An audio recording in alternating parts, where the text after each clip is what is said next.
welcome back to the Wrestle Debate and to another edition of Smackdown Out 10 right here on the Wrestle Debate. Today's show featured an IC title match and a Smackdown Women's title match, so plenty to look forward to, as well as the fallout from the bar fight last week.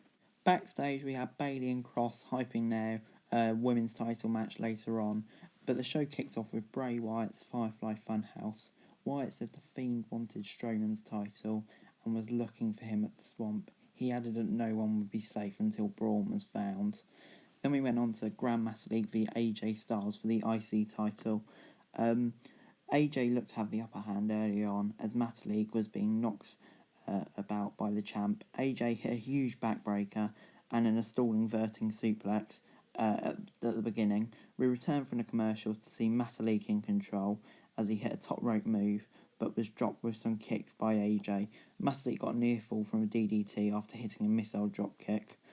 Styles countered an attempt from the top rope before locking in the calf crusher for the submission victory. After the match, Lince Dorado was helping Metalik. I'm going to give this a 7 out of 10. This was really good, actually. Great match, and it just shows the potential of Grand Metalik. Backstage on SmackDown, Corbin was pretending to be friends with Shorty G. Gable, however, didn't look convinced. Then we returned to the ring to see Jeff Hardy there. He said he was grateful for everyone's support after his win against Sheamus. King Corbin interrupted, however, and said he was sick of Jeff's whining. Corbin said that he was losing his mind, and Jeff fired back at him, saying that the real problem was Corbin himself. Corbin called him a sad, pathetic loser before Gulak attacked him from behind, and we got into that match. Gulak was holding his own early on, and he even got a near fall. Corbin tried to keep Drew down once he got control with a half crab submission. Gulak got the crossface in, however Corbin broke the hold and hit the deep six before Matt Riddle did his distraction. Corbin was almost caught with a roll up, but he hit the end of the days to get the 3 count. After the match, Riddle attacked Corbin, and as Riddle was setting up to finish off Corbin, Shorty G rushed in and hit him with a Chaos Theory German suplex to turn heel, and I didn't see this coming. I'm really intrigued to see what Shorty G can do, actually. This could be the breaking he needs, so I'm going to give it a 6.75 out. Then we got Big E's first single match as he faced The Miz. Big E taunted Miz, tossing him in the ring, and The Miz ended up slapping E in the face. E took Miz outside and tossed him into the announce desk, the barricades, and Morrison took him down while the ref was looking away. Big E recovered and used the apron before hitting a dive, but Miz moved away at the last seconds. We returned to SmackDown after a break to see Big E caught in a headlock. E broke out of it and hit a series of belly-to-belly suplexes. Miz hit the it kicks and attacked Big E's leg in the corner before Morrison interfered again, and Miz hit the skull-crushing finale, but yes, Big E did kick out. The ref caught Morrison interfere for the 3rd time, but this time sent him off. The Miz tried to convince the ref to let John stay at ringside before Big E caught him with a stretch muffler. Miz eventually tapped out and Big E picked up the win. 6.5 out of 10. Big scoop for Big E early on, and I'm really intrigued to see what he can do as a singles competitor. Little quick segments backstage. Lucha House Party said they're going after Cesaro and Nakamura, and Sheamus said he only lost because it was in Jeff's comfort zone.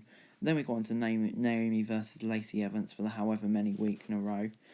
Evans hit the upper hand early on, hitting a power bomb before planting her on the canvas first. Lacey trapped Naomi's hair in the steel steps and waited for a count out before Naomi got out of it. Naomi tossed Evans outside and then dodged the women's right, catching Evans with a backslide pin and getting a 3 count. 6.5 out of 10. Can we move on now, please? But at least it's good to see Naomi getting a win. Otis and Mandy were talking about their upcoming date before Sonya Deville sneaked behind after they had left. Back on SmackDown, after a break, Mandy Rose was getting ready for her date, but Sonya attacked her and messed her makeup off before chopping off part of her hair. She then picked up some clippers before officials came in and sent her off. Miz and Morrison came in to add fuel to the fire and make things worse, making jokes about Mandy before Tucker chased them off. Kind of intrigued where this goes. Not going to give it a grade because it was probably too short, but yeah, kind of intrigued. Next up, the main event, Bayley v Cross for the SmackDown Women's title. Cross started off strong and tossed Bayley across the ring and hit a neck breaker early on. Bayley fled the ring before Nikki used the apron and non tossed her back into the ring.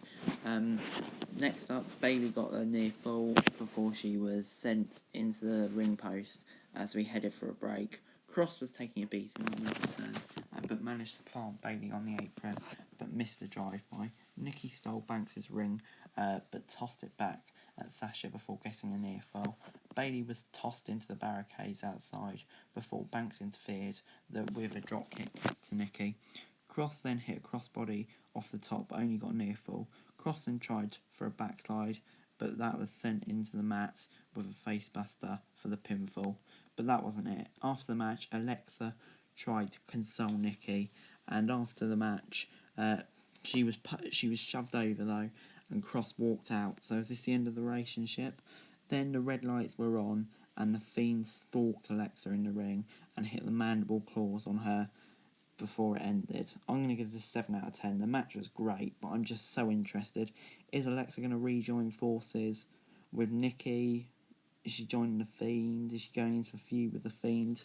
So many questions. 7 out of 10. For all this week, I'm giving SmackDown a 6.75 out of 10. I actually thought it was a really good show this week. A couple of great matches. Styles, Matalik, the main event, Bayley, Nikki, and some intriguing storylines as well involving the likes of Alexa and Jeff Hardy and Otis and Mandy. So a really good episode of SmackDown. But anyway, guys, that's it for this video. Thanks very much for watching. Remember to like, share, subscribe. Let me know what you thought about SmackDown in the comments below. Follow me on Twitter, link in the description below, for daily wrestling content. And subscribe to my other channels on screen right now. That'd be much appreciated. Thank you very much for watching. Peace.